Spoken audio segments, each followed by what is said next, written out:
नमस्कार, स्वागत है आप सभी का गणेश एस्ट्रो हेल्प में। कैसे हैं आप सभी? मुझे आशा है आप बहुत अच्छे से होंगे। इस ज्योतिष के प्रोग्राम में हम बात करेंगे गोचर के बारे में, शुक्र और सूर्य के।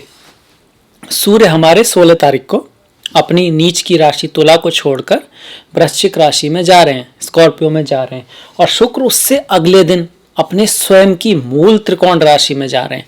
वैसे तो शुक्र की 2 राशियां हैं, एक कौन सी, वृषभ या फिर टॉरस, और दूसरी लिब्रा और तुला। तो अपनी मूल त्रिकोण में जा रहे हैं। दोनों राशियां शुक्र की हैं, पर जो मूल त्रिकोण राशि होती है उसको मोर ऑस्पिशियस, ज्यादा शुभ माना जाता है। और सूर्य भी अपनी नीच राशि से अगली वाली राशि में जा रहे हैं। तो एक तरह से अच्छे परिवर्तन है। ओवरऑल एक अच्छे परिवर्तन है। और आपके लिए ये परिवर्तन क्या लेकर आएंगे उसके बारे में बात करेंगे। आपके जीवन के किन किन क्षेत्रों में ये 2 ही ग्रह क्या क्या कर सकते हैं आपके लिए, आपकी पत्नी, आपके बच्चे, आपके पिता, आपकी कुंडली के अकॉर्डिंग उनके बारे में हम क्या कह सकते हैं, वो सब हम देखेंगे। और इससे पहले थोड़ी सी बात कर लें शुक्र और सूर्य की, क्योंकि हम मेनली उन्हीं पे फोकस करने वाले हैं। तो शुक्र जो है भोग हैं, आनंद हैं, प्रेम है, जीवन में जो रस है वो शुक्र हैं। शुक्र एक तरफ भोग है, आनंद है, रस है, अध्यात्म भी है, भक्ति है। स्त्री पुरुष के बीच जो आकर्षण होता है वो आकर्षण भी है। आपका जो पैसे के प्रति, माया के प्रति, धन के प्रति, कपड़ों के प्रति, अच्छी कोई ब्रांडेड कार, ब्रांडेड गाड़ी, अच्छा लैपटॉप, नोटबुक, चमकती हुई चीज़ें, ब्रांडेड चीज़ें, फेम जो है वो शुक्र हैं। पूरी की पूरी मीडिया इंडस्ट्री, ऑटोमोबाइल इंडस्ट्री, चित्रकार, कलाकार, वो सब जो ऐसा फील्ड है जिसमें व्यक्ति को फेम मिलती है वो शुक्र है। हालांकि एक ऐसा फील्ड भी है जो सूर्य के अधीन है जिसमें भी बहुत फेम मिलती है, जो पॉलिटिक्स और शनि, ये सब, राहु वहाँ पर हैं, पर मेनली शुक्र हैं। शुक्र धन है, लिक्विड मनी है। शुक्र डायमंड को दिखाते हैं,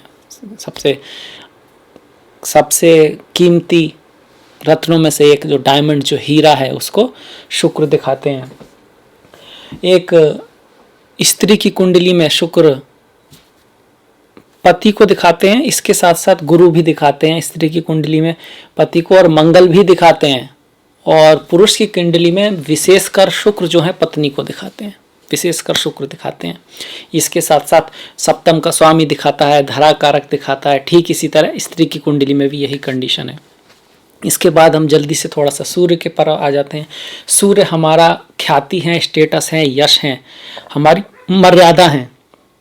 एक व्यक्ति का जितना धर्म पालन कर सकता है, धर्म को करने की क्षमता है, वो सूर्य है। आध्यात्मिकता है, तेज है, इम्यूनिटी है, उसकी बोन्स वगैरह की जो स्ट्रांगनेस है, अंदर का जो, अंदर से व्यक्ति का जो आत्मविश्वास है, वो सूर्य है। सूर्य अग्नि ग्रह है और शुक्र जल तत्व के स्वामी है, जल तत्व के स्वामी है। शुक्र की जो जल तत्व है वो हमको डिमांडिंग बनाता है। अगर आपका स्ट्रांग सूर्य है तो आप, शुक्र है तो आपको चाहिए चीज़ें, चाहिए मतलब आपको धन चाहिए, पैसा चाहिए, स्त्री चाहिए, पुरुष चाहिए, सुख चाहिए, आपको चाहिए बहुत कुछ, आप डिमांड बहुत है, लॉट्स ऑफ डिमांड। शुक्र सूर्य तेज हैं, पर ये तेज कौन सा है? जलाने वाला नहीं है, देने वाला है, रोशनी करने वाला है, लीडर बनाने वाला है। ऐसे लीडर जो वास्तव में लीडर हैं, जो किसी कंपनी को जमीन से उठा के आकाश पे ले जाते हैं, वो लीडर सूर्य वाले होते हैं, जिनके पीछे दुनिया चलती है, माइलस्टोन जो साबित करते हैं, वो जो लीडर होते हैं वो सूर्य वाले होते हैं। किसी को नीचे गिरा के ऊपर वाले लीडर वो राहु वाले होते हैं। और कई बार राहु ऐसा नहीं, हमेशा गलत होता है, कई बार कुछ चीज़ें ज़रूरत होती है, कई बार राहु अध्यात्म की तरफ भी ले जाते हैं, पर हम मेन फोकस किस पर रखेंगे? सूर्य और शुक्र पर। तो ये हमने थोड़ा सा जल्दी से उनके बारे में देखा। सूर्य जो है राजा भी हैं, शुक्र मंत्री भी हैं। सूर्य एक सात्विक राजा हैं और शुक्र जो है एक राजसिक मंत्री हैं। शुक्र नीति है, पॉलिटिक्स, डिप्लोमेसी को बहुत अच्छी तरह समझते हैं। शुक्र धन लाभ के बारे में बहुत योग्य बनाते हैं, व्यक्ति को आराम तलब बनाते हैं, ऐश्वर्य को पसंद करना चाहता है व्यक्ति, उसको फेम भी मिलता है, आसानी से मिल पाता है। बहुत हार्ड वर्किंग शुक्र का नज़रिया नहीं है। सूर्य जो है पराक्रम भी हैं, ताकत भी हैं, शक्ति भी हैं, पर मेनली न्याय के लिए, अच्छाई के लिए, वफादारी जो होती है, रॉयल्टी के साथ साथ लॉयल्टी दोनों ही सूर्य में आती हैं। तो ये थोड़ा सा जो सूर्य का है, क्रिएटिविटी भी सूर्य और शुक्र दोनों ही हैं। शुक्र भी क्रिएटिविटी है और सूर्य भी क्रिएटिविटी है। सूर्य आपको भविष्य देखने की क्षमता देते हैं, तो शुक्र आपको हीलिंग पावर देते हैं, संजीवनी शक्ति। गुरुदेव जो हैं असुर गुरु शुक्राचार्य, उनकी देन है। अकल्ट, एस्ट्रोलॉजी, काला जादू, इस सब में शुक्र का बड़ा महत्व है और सूर्य का भी महत्व है, क्योंकि इस ज्योतिष तो कहा ही जाता है ज्योति, लाइट, और लाइट कौन है? सूर्य हैं। तो इसके बाद चलिए आ जाते हैं आपकी कुंडली पर। ये देखिए आपकी इस तरह से कुंडली है, क्योंकि बहुत डिटेल में नहीं जाएंगे। ये आपका पहला भाव है, इसमें 6 नंबर की राशि कन्या है। ये हमेशा पहला भाव होता है और जो यहाँ पर नंबर होता है ये राशि का होता है। चूंकि यहाँ पे छठी राशि कन्या है, तो ये आप कन्या राशि हो गई या फिर कन्या लग्न हो गया। राशि जब होगी जब आपका जहाँ चंद्रमा है वहाँ 6 होगा, और अगर आपकी जन्म कुंडली में पहले भाव में, लग्न कुंडली में 6 नंबर है, तो आपका कन्या लग्न होगा। दोनों से ही देखा जाता है, दोनों से ही देखना चाहिए। ह्यूमन लाइफ काफ़ी कॉम्प्लिकेटेड है। चंद्रमा से चंद्रमा मनसो जाता, हम व्यक्ति की हंसी, खुशी, गम ये सब देखते हैं, और जो लग्न है वो क्या है? बुद्धि, विवेक, उसके आधार पर जो होता है उसको देखते हैं। ये दूसरा भाव है जिसमें तुला राशि है, जिसमें शुक्र और बुध बैठे हुए हैं। दूसरा भाव आपका वाणी का होता है, आपके परिवार का होता है, धन का होता है, जो धन बैंक में होता है ना उसका होता है। ये तीसरा भाव है, इसमें वृश्चिक राशि है और सूर्य और केतु रहेंगे 16 तारीख के बाद। तो ये तीसरा भाव आपके पराक्रम का होता है, आपके कम्युनिकेशन का होता है, आपकी वाणी का होता है। आप जो मेहनत करते हैं वो आपका पराक्रम कितना रिजल्ट दिखाएगा, कितना। कई बार व्यक्ति बहुत कुछ करता है पर एंड में ऐसा लगता है यार किया तो बहुत ज़िंदगी में, बनाया भी, पर मेरे किसी काम नहीं आया, या फिर वो कोई उसका कोई रिजल्ट वो महसूस नहीं कर पाता। ये हम पराक्रम से देखते हैं कि वो जो पराक्रम करेगा वो कहाँ, उसका रिजल्ट किसे मिलेगा। कई बार दूसरों के लिए ही कोई व्यक्ति पूरी ज़िंदगी पराक्रम करता है, उसमें बुराई कोई नहीं है, पर ये देखते हैं इस तरह से। छोटे भाई को, पड़ोसियों को भी ये दिखाता है, मीडिया आर्ट को भी। ये चौथा भाव है, इसमें आपके धनु राशि है, कोई ग्रह नहीं है। पंचम भाव है, इसमें आपकी मकर राशि है, 10वीं राशि मकर, वहाँ पर शनि और गुरु एक साथ मिलकर एकादश भाव को देख रहे हैं। ये छठा भाव है जिसमें कुंभ राशि है। ये आपका सप्तम भाव है जिसमें 12 नंबर की मीन राशि है, इसमें मंगल बैठे हुए हैं जो कि अष्टमेश भी हैं। ये अष्टम भाव है, इसमें कोई ग्रह नहीं है। ये नवम भाव है जिसमें वृषभ के राहु बैठे हुए हैं। ये दसम भाव है जो ख्याति, पद, प्रतिष्ठा को दिखाता है, उसमें कोई ग्रह नहीं है। ये एकादश भाव है जो आपके बड़े भाई को दिखाता है, इच्छा पूर्ति को दिखाता है, आप ऑर्गेनाइजेशन को दिखाता है, आपके अवार्ड्स को दिखाता है, आपके जो पराक्रम है उससे कितना लाभ होगा, आपकी कितनी इच्छाएं पूर्ति होंगी, लोग कितना आपको पसंद करेंगे दुनिया में, उसको भी 11वां भाव दिखाता है। ये आपका 12वां भाव है जो व्यय भाव है, खर्चे को, विदेश को, इंपोर्ट एक्सपोर्ट को, जेल, हॉस्पिटल, इन सब को दिखाता है। तो इस तरह से दिखती है आपकी कुंडली। अब हम आ जाते हैं कि इसका प्रेडिक्शन में कि हाँ इससे क्या हम कह सकते हैं, क्या संभावनाएं हैं। मेन फोकस हमारा सूर्य और शुक्र पर है। तो पहले शुक्र से शुरुआत करते हैं। द्वितीय भाव में, वाणी के भाव में, धन के भाव में शुक्र आए हुए हैं, और जो कि धन भाव के ही स्वामी हैं। अगर धन भाव का स्वामी धन भाव में ही बैठा है तो धन के लिए तो अच्छी बात है, पैसा आएगा, बैंक में पैसा आने का चांसेस है, धन आने का चांसेस है, यहाँ पर इनकम के सोर्स बढ़ने का चांसेस है। कहाँ से आ सकता है इसके लिए देखिए, 9वें भाव का स्वामी जो है आपके इसमें आया हुआ है धन भाव में, तो भाग्य से पैसा आ सकता है, पिता या बॉसेस के थ्रू पैसा आने की चांसेस है, 9वें भाव के थ्रू, यात्रा के थ्रू पैसा आने का चांसेस है। इसके साथ साथ आपके पराक्रम से और आपकी जो खुद की एक ऑरा है, जो आपका एक व्यक्तित्व है, उसमें कितना दम है, वो भी आपको पैसा डिसाइड करेगा, पैसा आने में। यहाँ से ये दोनों के दोनों ग्रह अष्टम भाव को देखते हैं जो कि अचानक धन प्राप्ति को दिखाता है, पैतृक संपत्ति को दिखाता है, लाइफ आफ्टर मैरिज को दिखाता है। मंगल के यहाँ रहते हुए भी, जो कि सप्तम का मंगल आपकी शादी विवाह के लिए अच्छा नहीं होता है, खास करके आपस में जो लोग रिश्तों में पहले से हैं, थोड़ी खटपट करा सकता है। उसके यहाँ रहते हुए भी ये शुक्र और बुध जब यहाँ पर हो रहे हैं तो स्थिति सुधर रही है, आपस में प्रेम बढ़ेगा, लोग एक दूसरे को समझेंगे, लोग एक दूसरे का साथ देंगे। आपकी जो वाणी होगी काफ़ी क्रिएटिव और प्रेम पूर्वक होगी। आप दूसरे को समझाने में, अपनी पत्नी को, अपने पति को, अपनी प्रेमी को, प्रेमिका को समझाने में काफ़ी हद तक सफल हो पाएंगे। आपका अपने पति पत्नी, गर्लफ्रेंड, बॉयफ्रेंड, अपने फ्रेंड्स के प्रति आकर्षण ज़्यादा रहेगा, लगाव ज़्यादा बढ़ेगा।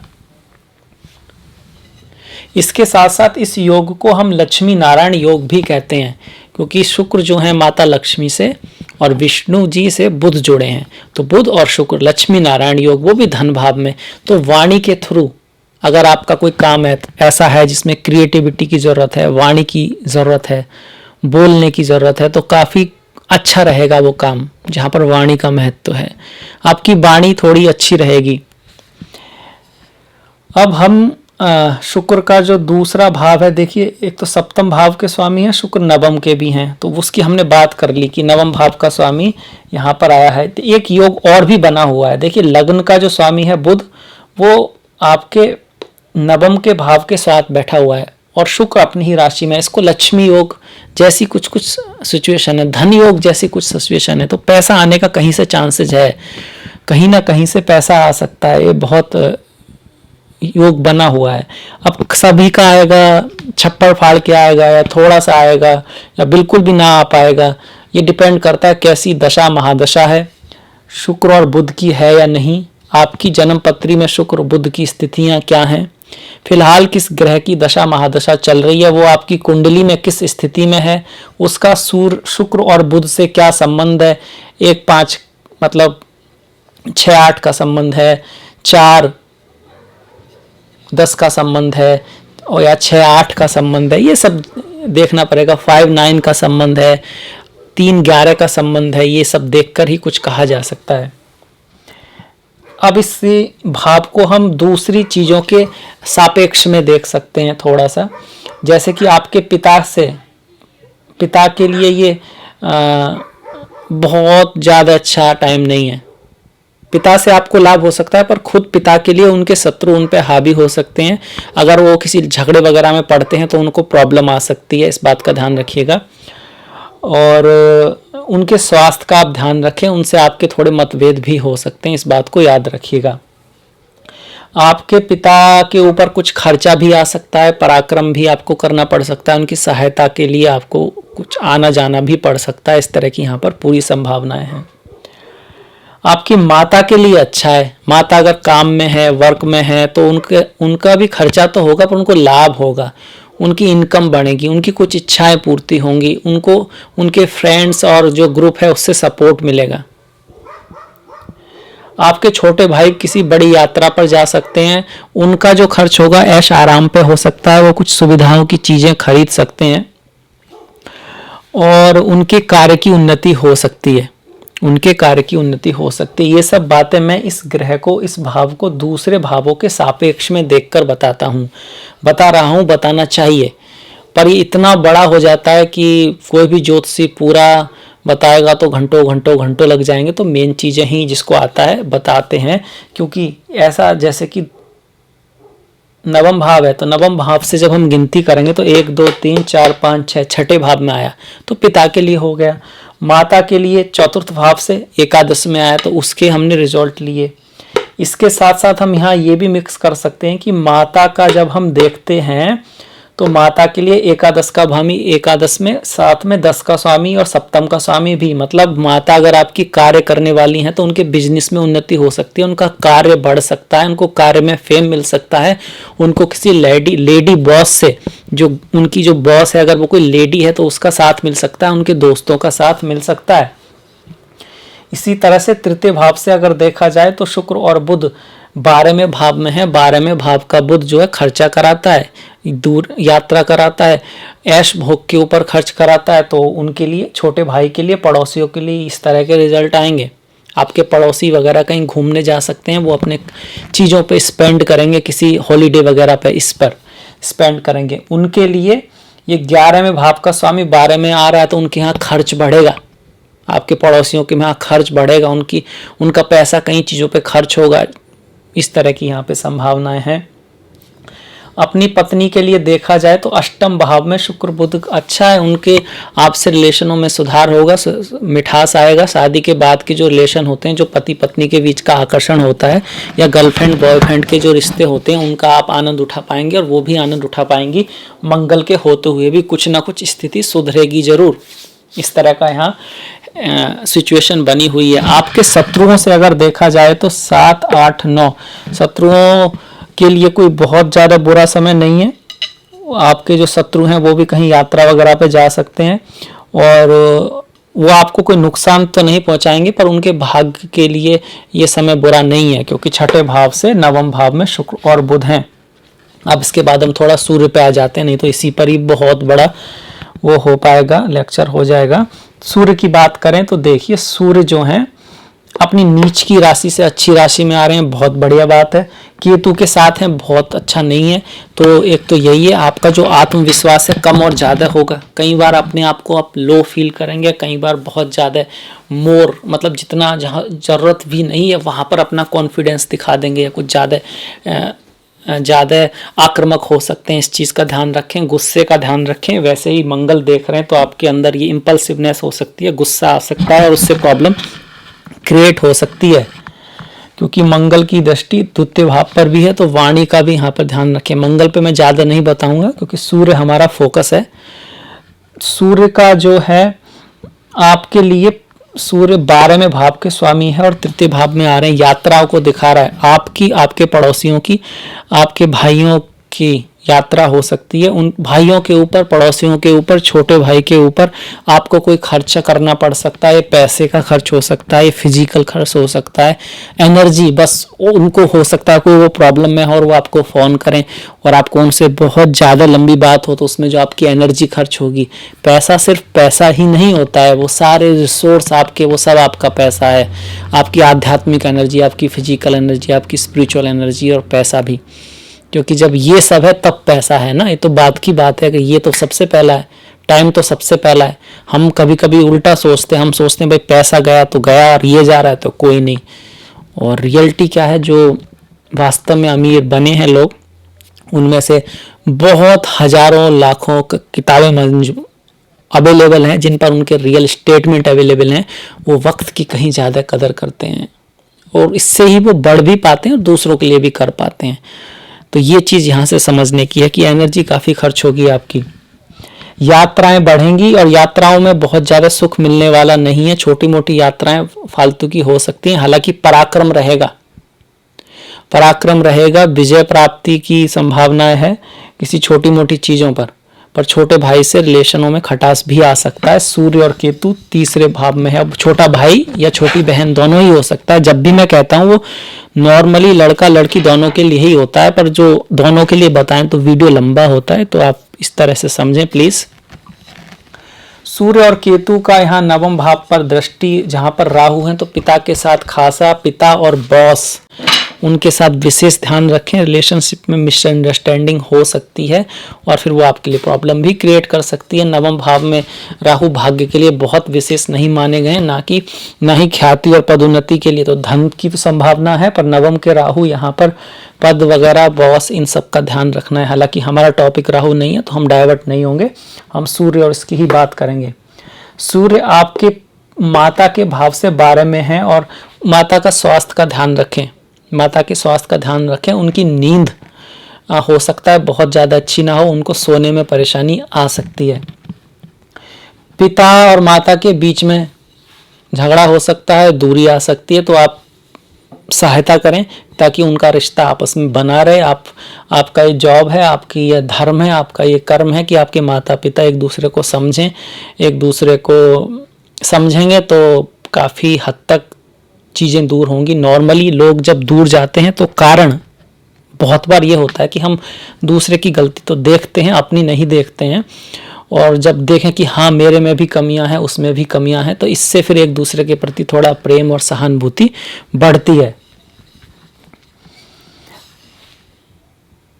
आपके माता से देखा, आपके भाई के लिए हम देख चुके हैं, छोटे भाई के लिए इसको। आपकी पत्नी के लिए ये अष्टम सातवां आठवां नवम भाव में सूर्य और केतु हैं, तो आपकी पत्नी का खुद के पिताजी से या आपके पति का खुद के पिताजी से थोड़ा लड़ाई झगड़ा मिसअंडरस्टैंडिंग हो सकती है। इस बात का ध्यान रखें। उनकी स्वास्थ्य में भी आपके जो ससुर हैं जो उनका स्वास्थ्य थोड़ा बिगड़ सकता है, यहाँ से ये बात पता लगती है। इसके साथ साथ सूर्य और केतु ये भी दिखाता है कि आपके जो ससुर हैं ये वो उनका जो ध्यान है वो धर्म अध्यात्म इस सब की तरफ जा सकता है। उनका नेचर थोड़ा अनप्रेडिक्टेबल होगा, वो कुछ ऐसा बोल सकते हैं जो कि आपकी समझ में ना आए, आपकी फैमिली की समझ में ना आए, क्योंकि केतु वहाँ गए हुए हैं सूर्य को, तो उनकी जो पर्सनैलिटी है उसको थोड़ा ग्रहण लगाएंगे, हल्का सा उनकी इम्यूनिटी डाउन कर सकते हैं। इन बात का ध्यान रखें। तो हमने एक तरह से देखा, आपके दुश्मनों के हिसाब से देखें तो यहाँ से 7, 8, 9, 10 सूर्य और केतु उनके कार्य के लिए बहुत अच्छा नहीं है। आपके जो दुश्मन वगैरह हैं जो आपको पसंद नहीं करते, उनके कार्य में कोई लॉस हो सकता है, उनके कार्य में कुछ डिसफेम भी उनको मिल सकता है, वो कोई गलत निर्णय ले सकते हैं। तो ये मैंने थोड़ा सा बताया। इसी तरह से हर एक ग्रह का हर भाव से हम देख सकते हैं और उसका रिजल्ट वास्तव में ऐसा होता है, पर बताना इतना डिटेल में बहुत पॉसिबल नहीं है। तो कितना हो जाएगा आप देखिए, एक ही का है, अगर सभी को लेंगे फिर हर महीने, फिर दूसरे महीने, तीसरे महीने, चौथे महीने और फिर पूरी साल, फिर दूसरी साल, तो कितना लंबा है। तो इसलिए मुख्य इवेंट जो होते हैं उन्हीं पर फोकस किया जाता है, क्योंकि ये तो महासागर है भाई, बहुत बड़ा यहाँ पर इंफॉर्मेशन है। मैंने कोशिश की है आपको समझाने की, मुझे उम्मीद है आपको पसंद आया होगा, अच्छा लगा होगा। तो प्लीज़ लाइक कीजिएगा, सब्सक्राइब कीजिएगा, शेयर कीजिएगा, जो घंटी वाला बटन है उसको दबाना मत भूलिएगा। आपका सहयोग, आपका समर्थन बहुत इम्पोर्टेंट है, आपका जो सपोर्ट है। मैंने डिस्क्रिप्शन में अपना लिंक दिया है फेसबुक, इंस्टाग्राम, ट्विटर का, तो प्लीज़ लाइक, प्लीज़ फॉलो। इसी के साथ मिलेंगे नेक्स्ट वीडियो में, तब तक के लिए नमस्कार।